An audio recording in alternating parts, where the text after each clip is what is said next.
नमस्कार दोस्तों आज हम आपके साथ श्रीमद् भगवत गीता के 12वें अध्याय के श्लोक नंबर 9, श्लोक नंबर 10, श्लोक नंबर 11 और श्लोक नंबर 12 इन चारों ही श्लोकों पर ज्ञान की आध्यात्मिक वार्तालाप करेंगे और ये बात भी जानेंगे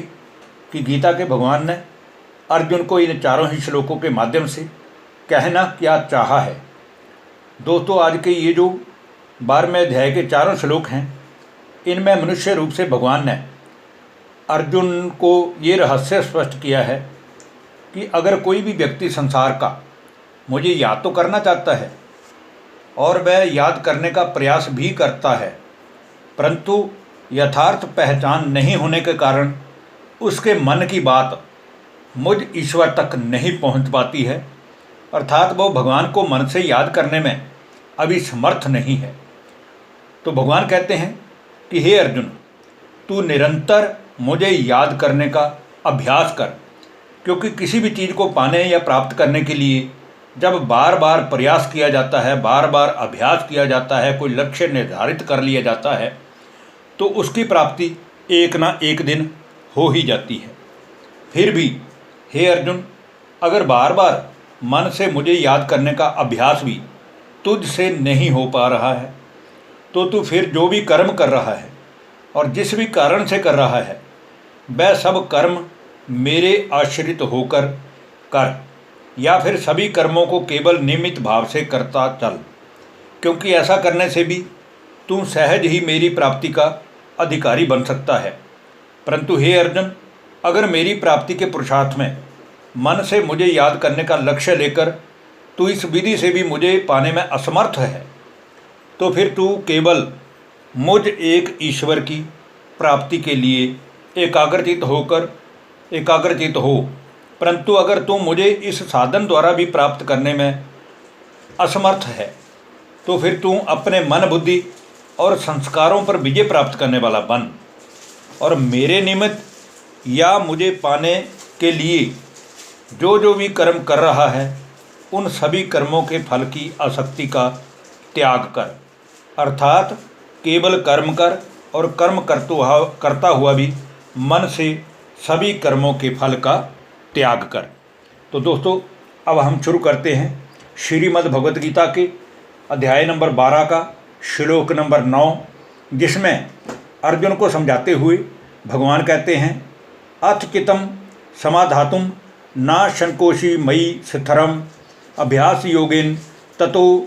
मामी क्षांपतु धनंजय। अर्थात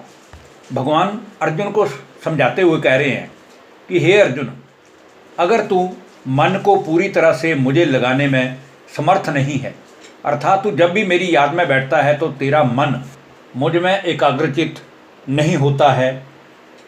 तो हे अर्जुन, तू बार बार अभ्यास करता हुआ उस योग के द्वारा मुझे प्राप्त करने के लिए इच्छा कर, अर्थात बार बार अपने मन को मुझ ईश्वर की याद में एकाग्रचित होकर टिका। अब हम दोस्तों बात करेंगे श्रीमद् भगवत गीता के अध्याय नंबर 12 के श्लोक नंबर 10 की, जिसमें फिर कहा गया है, अभ्यासे अप्यसमर्थो असि मत कर्म परमो भव मदर्थमपि कर्माणि कुर्वन् सिद्धि मवाप्स्यसि। अर्थात हे अर्जुन, यदि तू उपयुक्त प्रकार का अभ्यास करने में भी असमर्थ है, अर्थात बार बार अभ्यास करके भी तेरा मन अगर मुझ ईश्वर में नहीं लग रहा है, तो फिर तू केवल मेरे लिए कर्म करने के प्रायण हो जा, अर्थात तू चलता फिरता, सोता जागता,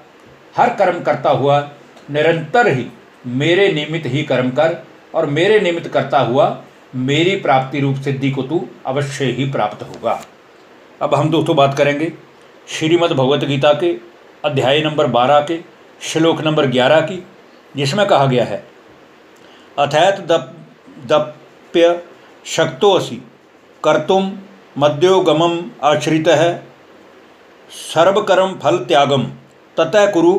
यतात्मवान। अर्थात हे अर्जुन, यदि मेरी प्राप्ति रूप योग के आश्रित होकर भी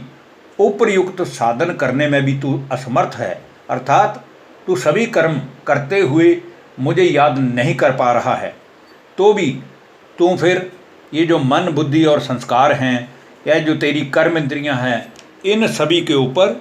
विजय प्राप्त कर, और इन सभी के ऊपर विजय प्राप्त करने वाला होकर सभी कर्मों को कर्म करता हुआ उनके फल की आसक्ति का, फल की इच्छाओं का या फल का त्याग कर। अब हम दोस्तों आज की वीडियो के अंतिम श्लोक और श्रीमद् भगवत गीता के अध्याय नंबर 12 के श्लोक नंबर 12 की बात करेंगे,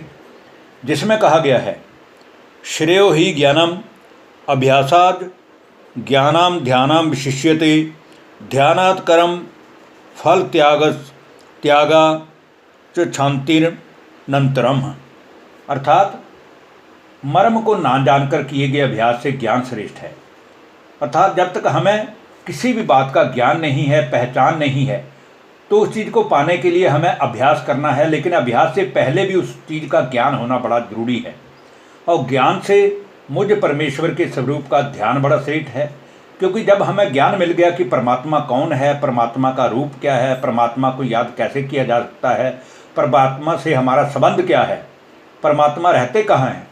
तो इन सब के द्वारा जब हमें उनके संपूर्ण ज्ञान की प्राप्ति होती है तो हमारा ध्यान भी श्रेष्ठ हो जाएगा। और ध्यान से भी सर्व कर्मों के फल का त्याग श्रेष्ठ है, क्योंकि सर्व कर्मों के फल का त्याग करने से तत्काल ही